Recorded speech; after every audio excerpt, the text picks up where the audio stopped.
నిన్ను చూసినప్పుడే కనకదుర్గకు నేను మొక్కుకున్నా, నీకు కన్ను కొట్టుకుంటానని, నిన్ను కౌగిలించుకుంటానని.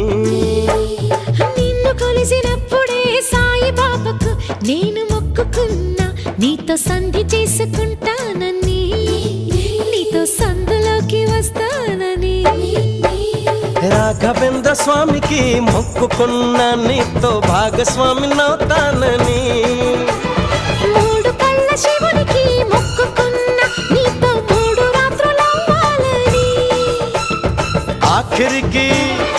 ఆఖరికి నీకే మొక్కుకున్నా, నీ నౌకరుగా ఉంటానని, తీపి చాకిరులే చేస్తానని.